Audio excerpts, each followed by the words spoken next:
Ethiopia and Kenyans, we are brothers.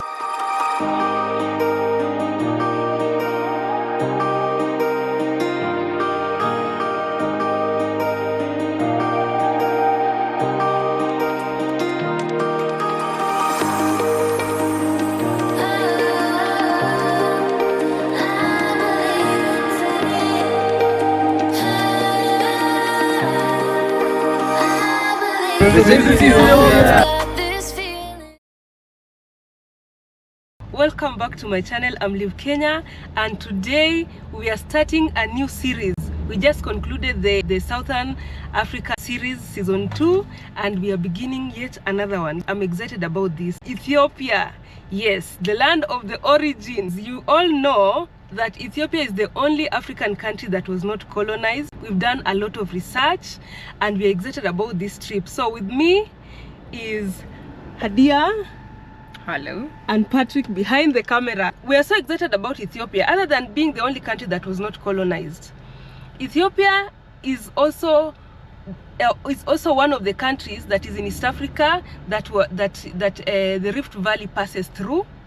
So we've seen a lot of Rift Valley in those other countries in East Africa, going south to Mozambique. So we're excited about seeing how the Rift Valley has affected Ethiopia, the landscape and everything. They have mountains, they have beautiful lakes, the people, the culture, the food. Oh my God, the food, you people. I'm so excited about Ethiopia. And guess what? We are doing a road trip from Nairobi to Ethiopia. So guys, if that has not caught your attention, trust me, you're just about to see wonders. They have beautiful churches. You guys know how much I love churches. So there's a lot to find out about Ethiopia, and I'm excited about this road trip. So guys, if you've not subscribed to this channel, just subscribe already so that you cannot miss any of the episodes. There are going to be a couple of them. We've dedicated 2 weeks for Ethiopia. So you know how we do it. Let's go. We left Nairobi like maybe 40 minutes ago, and we are on the outskirts. Some of you have given us a lot of insight about what to expect in Ethiopia. Every time we were doing any research, it felt like we'll have so many hurdles, but I know we will actually hack it. Remember, Ethiopia is the only country, I think, in the world that speaks Amharic. So we're expecting a lot of language barrier. Yes, but in some towns, I'm sure we'll get people who speak in English. We're also hoping to get some guides who will be able to translate one or two things for us. So 2 weeks is it's a long time. And yeah, we're expecting to see a lot of beautiful things. We only have nice things to say about Ethiopia. So if you are from Ethiopia, please share this video with your friends so that you can see how Kenyans think about Ethiopia. Apart from Ethiopia, Eritrea and Djibouti also have Amharic speakers. We've already passed Thika Road, and we are now in the Meru-Nairobi highway. We hit 60k subscribers. Thank you. That is a dream come true. I know we'll get to 100k very soon. Baby steps, but I know we'll get there. Share our videos. You'll learn one or two things about travel, about Africa, about Kenya, about us. You'll learn something. So please share our videos, and let's have more subscribers. We are at Keno. It's a small town. There's a lot of business around this place.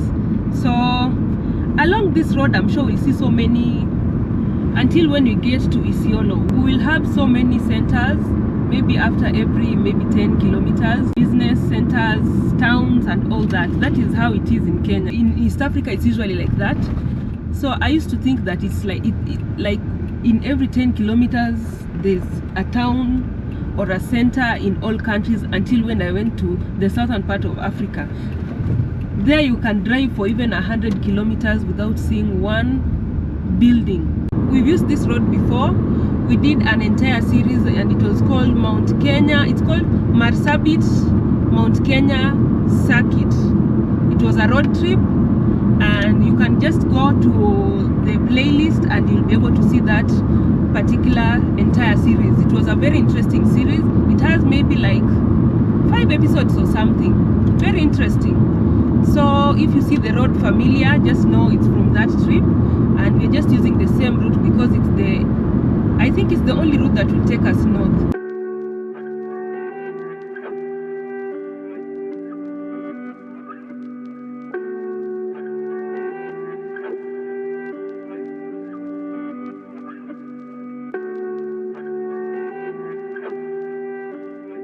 From the signpost, I think this place is called Makuyu. There's a lot of pineapple being sold along the road.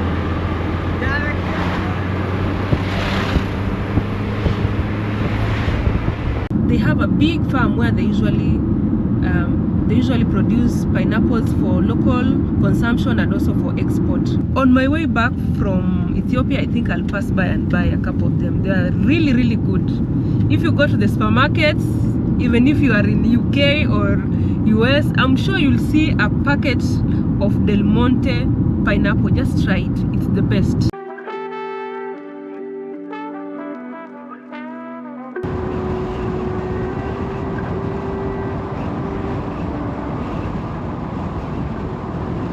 The bridge that we've just crossed is Sagana River, and around this place there are so many orchards. That is why there are plenty of fruits along the road. So this is the rainy season.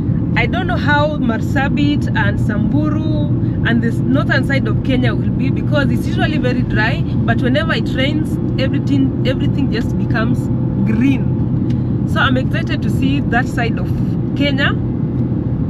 Yes, I'm really excited to see if it can really get green. So this is day one of the trip. So the plan of the day is to get to Marsabit and have our first night in Marsabit. So let's see if we'll make it, because it's around 2:18 and we're quite some distance away. So just crossing our fingers that we'll be able to get to Marsabit and have our first night in Marsabit.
We are in Chaka town. It is a few kilometers to Nanyuki.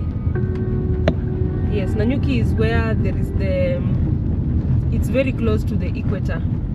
So we'll see the equator sign somewhere along the road. On a clear day, we should be able to see the peak of Mount Kenya, but today it's a bit cloudy, so we are not able to see it. Yes. As we know, Mount Kenya is the second highest mountain in Africa.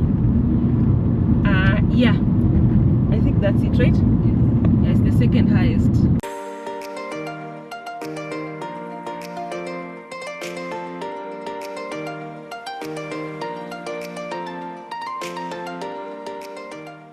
Guys, you've seen how the vegetation has changed from the Sagana area where it was very green. Right now we are a few kilometers to Nanyuki. On this side you'll realize that it's very dry. It's almost semi-arid. It's because we are on the leeward side of Mount Kenya. So if you go to Meru, Embu, and yeah, on those sides, Tharaka-Nithi, it's very green because it's on the it's called the what? The windward side of Mount Kenya, but this side is on the leeward side. If you remember from your geography, the leeward side is usually very dry. So that is exactly what is happening here. So just go and check on your map and you'll see what I'm talking about. Even you'll realize that on this side of the country, it's not as green as the other side of the mountain. So right now we are at Narumoru town. It's also a small town, and if you want to do hiking to Mount Kenya, I think there's one of the gates here where you can start your hiking. Mount Kenya hiking up to the highest peak, or the second highest peak, is on our bucket list.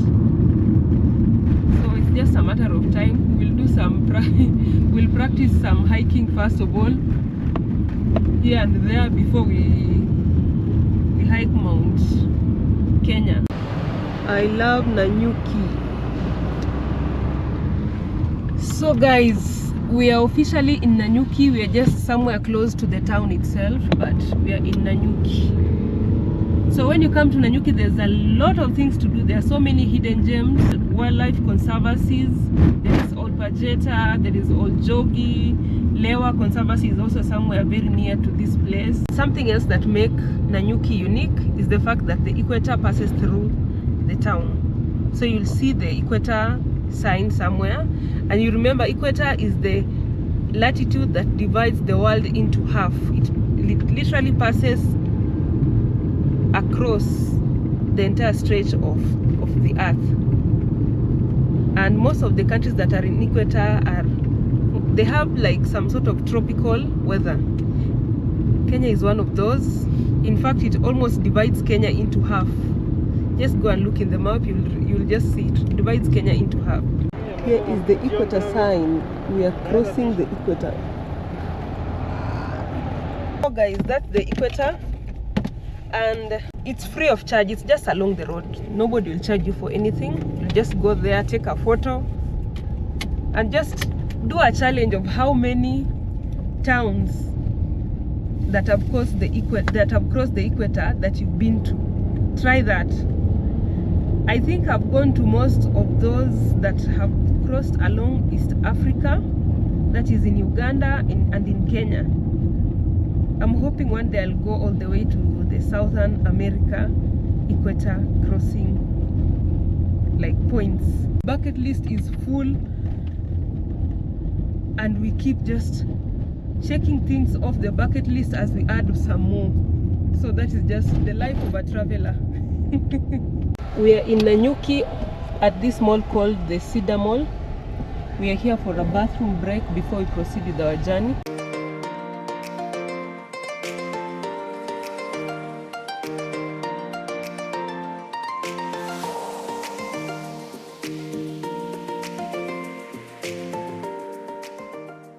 We've already picked some drinks and yeah, snacks.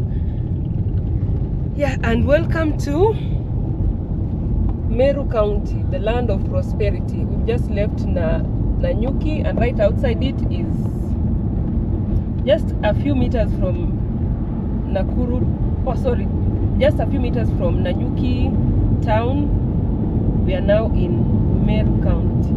It's around 4:57, even though it looks a bit dark. It's because it's because of the clouds.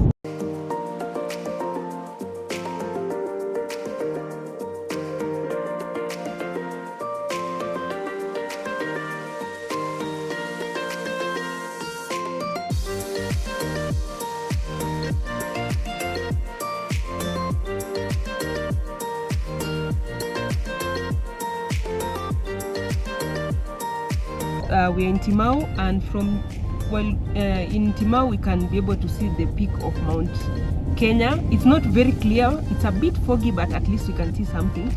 It's not like when we were in Nanyuki, when it was almost covered.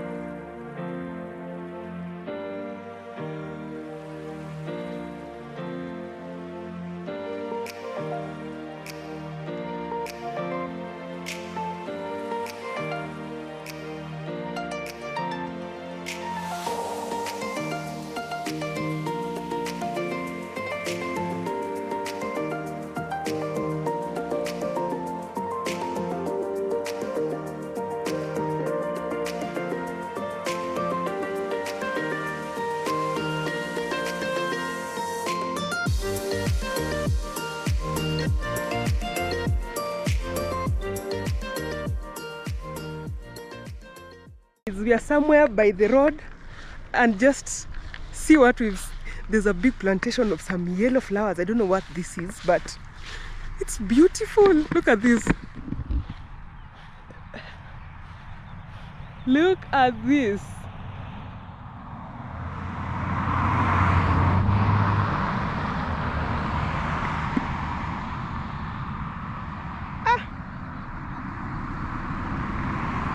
The plants themselves look like they're some sort of,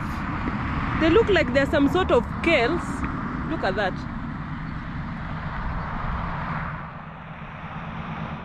So I'm just here to take photos. Look at that. And the sunset there. This is such a beautiful place. There's so many huge plantations of, I think, wheat. And whatever plant this is, I don't know what plant it is. So if you know what plant it is, let me know in the comment section. All I know is that it's beautiful. It's quite a beautiful place. I wish I carried the drone. I know some of you are going to beat me up virtually for that, but this is just one of the many plantations along this road. Wow, look at Pearl. That is not a proper sunset. It's just the first time we are seeing the sun for the past maybe 3 hours, and it might be the only time we'll see the sun because it's quite cloudy and foggy. So that might just be the only almost sunset in quotes that we are going to see today. But it was a beautiful one. Usually when we're on this road trip, we usually get like our sunset. We usually have our sunset at Mount Ololokwe, but today we'll pass by there quite late, so I'm almost sure that we'll get to Marsabit around 9.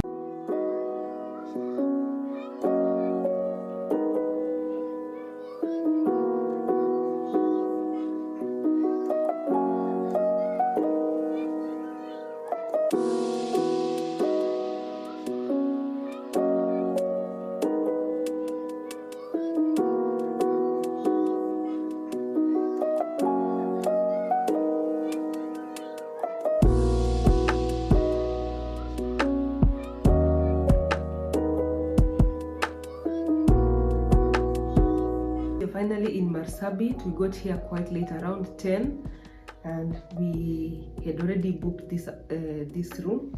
It is one of the rooms in Victoria Hotel.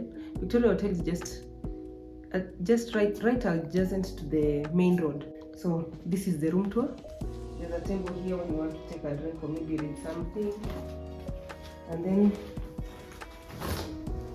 yes, this is comfortable. Here's the bathroom. Is the toilet and mirror, and then the sink, and there's some hot water up there. So guys, this is not the first time we're staying at this hotel. That is why we just preferred to book some like a familiar place. It's compared to how small the town is, this is a very, very decent place. So whenever you are in Marsabit, you can come here. So like a double room will cost you around 2,500 for the double room, and they usually have breakfast. Guys, we've also enjoyed our supper. There's a restaurant right behind Victoria Hotel. It's called Pale Pale or something. It was recommended by a friend. So they offer free range chicken, and some goat meat, ugali, some traditional vegetable. It's fine. Open until very late. Imagine right now it's around 11 and we left that place and it's still open. And we're waking up very early tomorrow morning to start our journey to Moyale.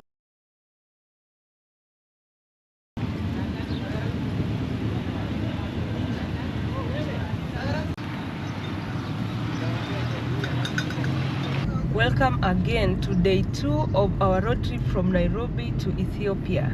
So we are currently in Marsabit. We slept here yesterday. We got here quite late, around 10, had our dinner, and here we are. So the order of the day, we have to get to the border from Marsabit, But first we have to fuel our car. If you are new to my channel, I'm Live Kenya, and behind me is Hadia. Good morning. And then behind the camera is Patrick. Today I'm the driver. So we'll be crossing over to Moyale. That is our plan for the day, and see if we'll manage to cross with our car. We have plan A, plan B and plan C. We are all prepared for anything. So there are a couple of petrol stations along this road. There are almost 5 of them. We're just going to get some fuel from one of them, and it's going to be like around a 3-hour drive. A 3-hour drive to Moyale. It's almost 240 kilometers, right? Yes. Yeah. So, and the roads, I'm expecting that the roads will be very good. That is what I have seen online. We want to ensure that the tank is full before we proceed with our journey. Our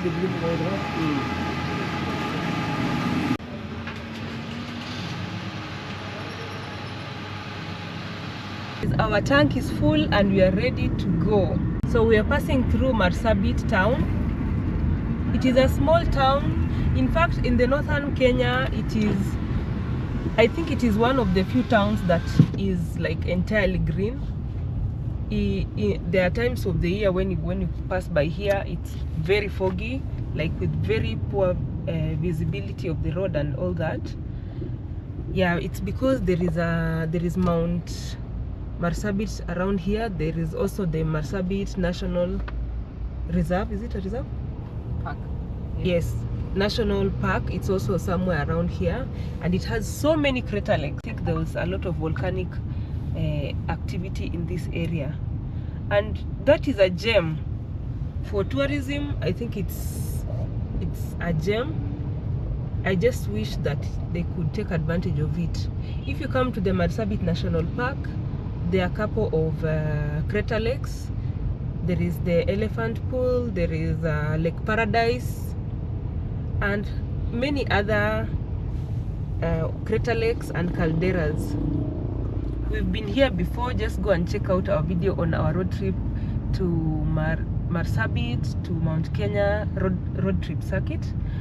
There is a documentary. You can just watch the documentary. You'll see all those lakes and all those attraction sites in Marsabit. So we're excited to see what lays beyond Marsabit. I'm just excited. The last time we were here, we were just wondering what could be beyond this town. So we are here to see, and I'm excited. So today we cross over to the land of the origin, the place where coffee was discovered. Some of the communities that stay in this area are mostly the plain Nilotes, who are the Samburu, there are Turkanas, and the Kushites. There are plenty of Kushites in this area. The Gabra, the Rendile. I think there are some Oromo here. Yeah, there are a couple of Kushites in this area. In Kenya, we are having long rains. It's the time when people do plant mostly maize, beans, and all that. Those are mostly our staple food. So even in Marsabit, you realize that there are a couple of maize plantations. You've seen them here and there, and it's such a great difference from what we will see ahead of us. There is a very big difference in the climate, because here it is green. They receive a lot of rain. They even do farming, like crop growing, but beyond here it's just like a desert. You'll just see the difference. Also in this particular area, it's quite hilly, and most of these hills are covered in green vegetation. I don't know. From what I could see on the map, the other sides are quite dry. So we'll just see how different it is from here.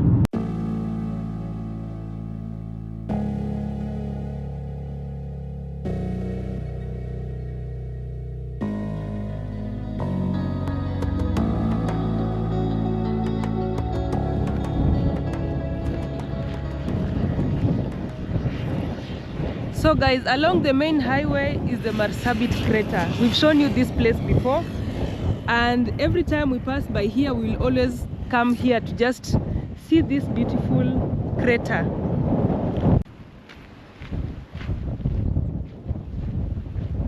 Here is the crater. Just how beautiful is it? So this is what we call the Marsabit crater. It is believed to, from the word crater, in my opinion, it is as a result of a volcanic activity. But there are some locals who think that it was like there was a meteorite that hit this place and made this crater. I'm not sure which is which, but all I know is that it's a beautiful place. So when you come to Marsabit, it's like almost 2 kilometers from the town on your way to Moyale. This time we found it green because of the rains.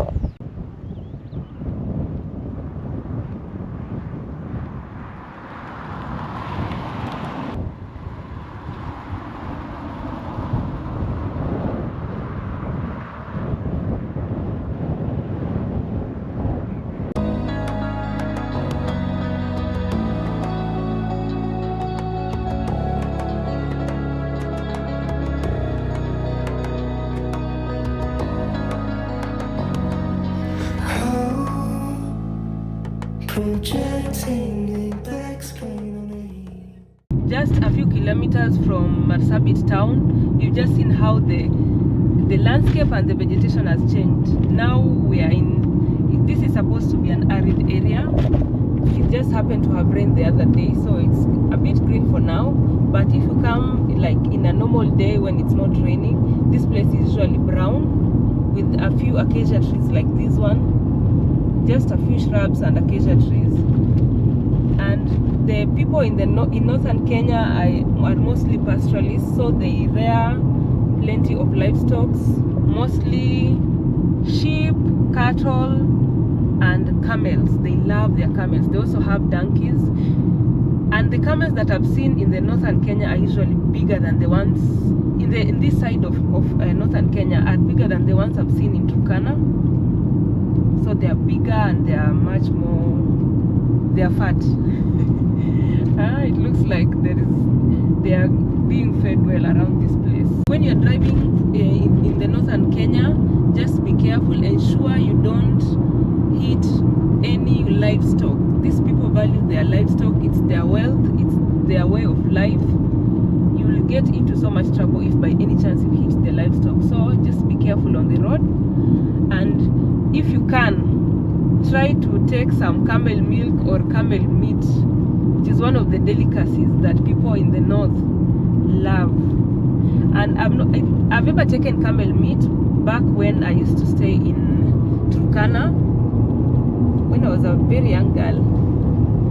But the camel milk, I have never tried it. Many people tell us that it's quite tasty and rich. So it is one of those things that I'm hoping to do very soon.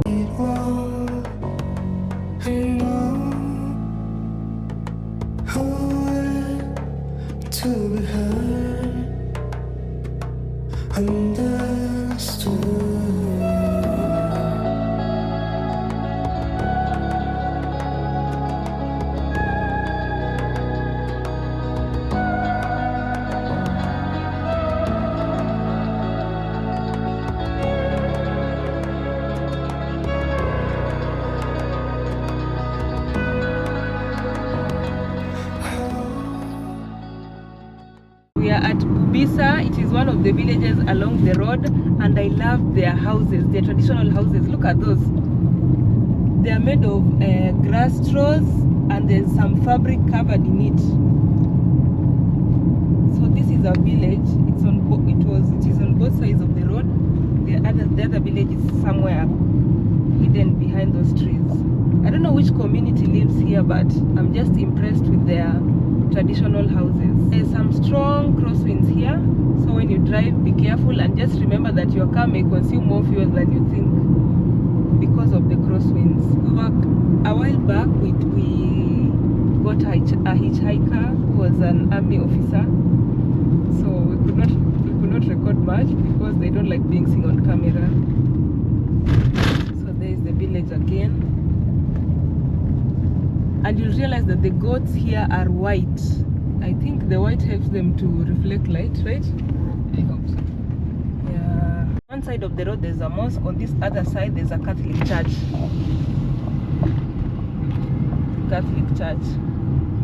So there is a lot of religious tolerance in this side of the country.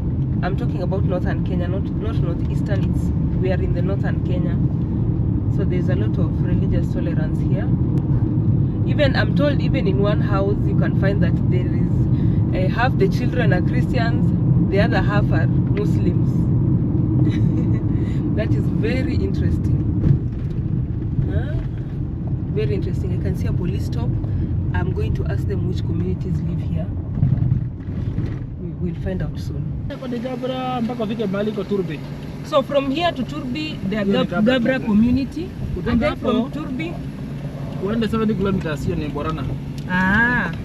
Ukishafika Muyale pale hoda, unaanza kupanda mlima. Hao ni Burji. So it is Gabra, Borana and then Burji. So najenga mlango iko inaangalia hivi. Uko inafuma ikienda. Also wanajua penye upepo inaenda alafu wanaweka mlango.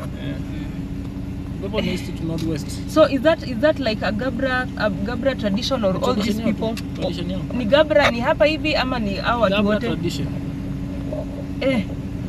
Saa 6 ya usiku unalala kwa hiyo kitanda iko hapo nje ya Monyata mpaka saa 6 usiku. Sasa ikifika ndio unaingia sasa. We've spoken to the policeman at the police checkpoint, and he's told us that the community that stays there are the Gabra people. Only the Gabra people stay there, and after the Gabra it will be Gabra people for the next like 80 kilometers, and then after that we'll have the Borana people. After the Borana people, there'll be a Burji community. So all these communities, they don't stay in one place together. It's just each town has its own community. That was interesting. I didn't know that. So those beautiful houses you've seen there are from the Gabra people. Now, what the policeman has also told us is that those houses, even if someone has money and they have made some concrete house, the man will not sleep in that house. The man will have to make like a traditional house, like the one you've seen. They call them their manyatas. The man will always sleep in the manyata, and the women and the children are the ones who are going to sleep in the concrete house. So all the time, and also at night, the man will sleep outside. They'll carry their bed and put it outside. So he will sleep outside until when it gets to midnight. I think to protect, it's some form of protecting the community or protecting his home. And then when it gets to midnight, the bed will now be moved to the traditional house where he's going to sleep. That is very interesting. It is very, very interesting. So we are still in the Gabra territory. Yes. So along the road, you'll realize that there are so many piles of rock, of black rock. They look like volcanic rocks, right? Yeah, and there are also many seasonal rivers. Most of these seasonal rivers are dry. There's an eagle here. It's feeding on, I don't know what kind of. There's another one actually there. There are two. Rocks. Look at those eagles. Wow. They were feeding on this.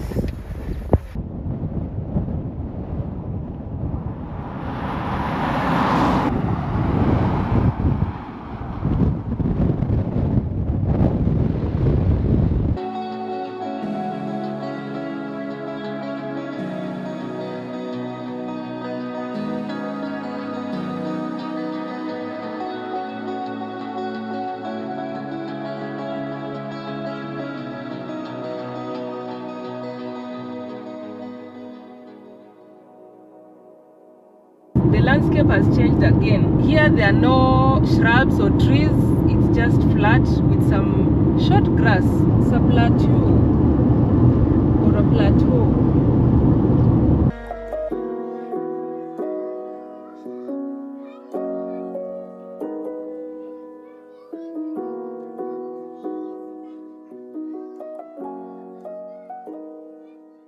there are so many other villages. We've counted almost 6 villages, and before you get to any village, you will always see someone herding their sheep, their goats, and some camels. The livestock here are quite fat.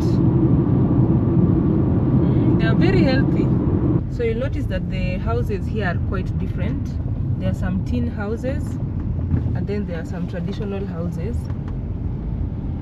And the ladies are modestly dressed.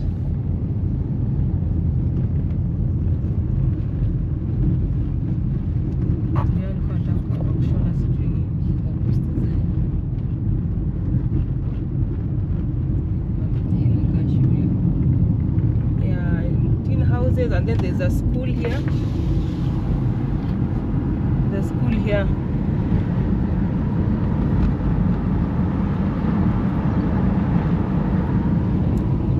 Now the traditional houses are further there. All these houses have similarities, especially the traditional houses, but to some maybe the proportions of one material is more than the other. But let's hope we'll get a different kind of house in this area. So this is a big village because I can see so many other houses hidden behind the shrubs. And we expect, if we look from the map, we can see that there is a forest somewhere, not very far from here. So we are really excited about that. There's a hill ahead, and we expect a forest. So crossing fingers, our fingers that we are going to pass through the forest and the hill. You know, you might be seeing it from a distance, and maybe it's very far from where the road passes. Officially in Turbi. So apparently this is the last town where the Gabra reside. Yes, it's just below these hills. It's actually a big town. And the temperatures here, so you know, it's 32 degrees Celsius. It's quite hot. So if you'll be driving all the way, ensure your air conditioning is in order. Otherwise, it's going to be something else. You're going to cook. There's actually an airstrip in Turbi. You see this sign? Turbi airstrip. Very interesting. And by the way, guys, along this road there are a couple of lay-bys. They just call them parking in Kenya. That's very impressive. Very, very impressive. So these are the Gabra people. I think this is their main town or something, because it's quite populous. There are so many people staying here.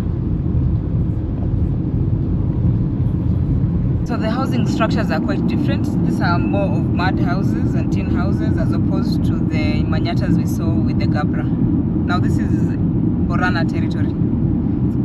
It's called Rawana. Yes. And we've only seen a mosque. There are some mud houses and a mosque. Yes. You see, even from a distance you can see the houses are different, very different. Their houses are made of mud on the sides, and then on the roof they have put some iron sheets. They're iron sheets. Yes, they're iron sheets. Right now we are transversing through Turbi Forest. It is 100 kilometers away from Moyale, and it's quite a long stretch, and it's very scenic, especially if you're from an elevated point of view. If you just look below, it has very, very beautiful trees. Most of them are acacia trees, others are just some trees. You'll just see patches of green and yellow here and there. Very beautiful. The hills you see ahead of us, they are called Borole Hills.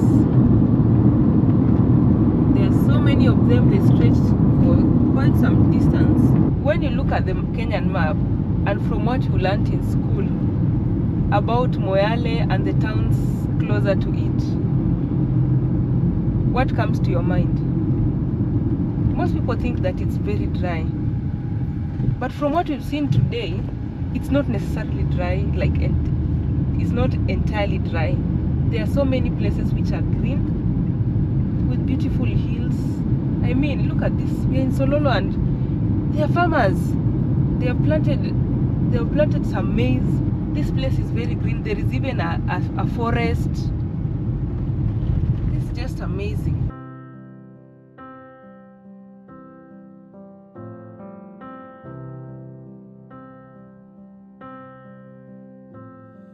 Chapters and memories come flooding over.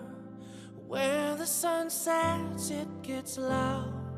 The silence is bright as day. One, two, think about all that we've been through. Looked in your eyes saying I do. Then it all fell apart. Why does it feel like it's better when you're not around? Yet when I start to fall, all I can think about is your arms around me. I played my cards out the wrong hand, and still I was scared to tell you that I shouldn't have let you go. I shouldn't have let you go.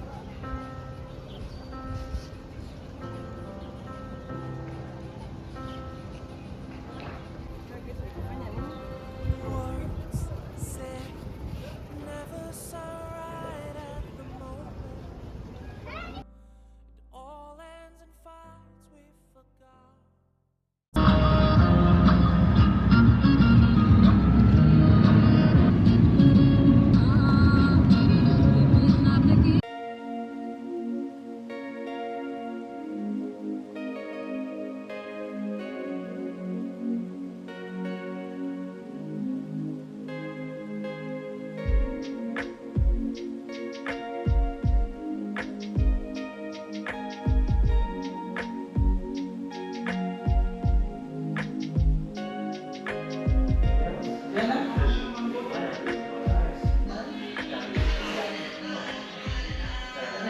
We are finally in Ethiopia, and guess what we are having for dinner? Injera, some goat meat, and extra bread, and then there is some ugali, sukuma wiki, orkens, and chicken. And the national beer. I've tried Patrick's chicken. It is fried chicken. But now it's quite different because the butter has some sugar. It's like the butter you use to make pancakes. Different, but it's quite interesting. This is goat meat. It's quite delicious, but I've realized that they love some pepper. It has a kick of pepper. Otherwise, we love it. We are on our way to 100k subscribers. Please subscribe and comment below on what you think of the journey. So guys, bye for now and see you in the next adventure.